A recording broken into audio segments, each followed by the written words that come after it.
Hello বন্ধুরা, সবাই কেমন আছো? আশা করি নিশ্চয়ই সবাই খুব ভালো আছো। আজ থেকে কিন্তু শুরু হয়ে গেল ঝুলন উৎসব 5 দিন ব্যাপী। তো কয়েকটা মালা কিনে এনেছিলাম, একটা বেলকুড়ি, দুটো রজনীগন্ধা, একটা জুঁই ফুলের মালা। আর এইটা দেখো আমাদের গাছে কামিনী ফুল হয়েছে। ভাবছিলাম যে কামিনী ফুল যদি হয় এবছর কামিনী ফুলের ডাল দিয়ে গোটা দোলাটা সাজাবো। সেই রকম কাজ আমি দোলা সাজাতে সকালবেলা স্নান সেরে বসে পড়েছি। এইটা এদিকে ওদিকে সুন্দর করে সাজাতে চেষ্টা করেছি আর কি। তো জানি না কতটা সুন্দর হয়েছে, তোমরা সেটা দেখে বলবে। তো আমি প্রতি বছর একা সাজাই, তো এবছরে ছোটো মা একটু হাত লাগালো, তো বেশ কেউ হেল্প করলে ভালো লাগে। তো গোপালের দোলা সাজানোটা প্রায় কমপ্লিট হয়ে গেছে, তোমরা দেখো। তো এটা বেদিতে বসিয়ে দিয়েছি।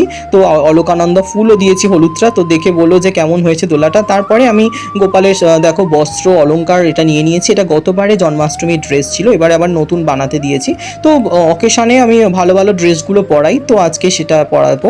তো আস্তে আস্তে গোপালকে আর আমাদের নারায়ণশিলাকে স্নান করিয়ে নিচ্ছি। স্নান করিয়ে গোপালের গা মুছিয়ে ভালো করে তারপর আস্তে আস্তে ড্রেস পরাচ্ছি।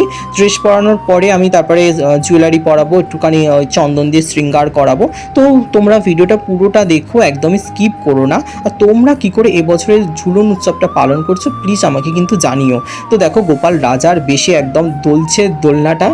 তো আমার তো বেশ বেশ ভালো লাগছে, মানে চোখ ফেরানো যাচ্ছে না। জানি না তোমাদের কেমন কি লেগেছে, তো আমার বেশ ভালো লেগেছে। কি সুন্দর লাগছে বলো গোপালকে দুলতে দেখে। তো সবাই গোপালের আশীর্বাদে ভালো থেকো, সুস্থ থেকো। আর আবারও বলছি, আমার ভিডিওটা যদি সামান্যটুকু ভালো লাগে লাইক করতে, কমেন্ট করতে একদমই ভুলো না। যারা নতুন ভিডিওটা দেখছো সবাই একটুখানি সাবস্ক্রাইব করে দিও। চলো, রাধে রাধে।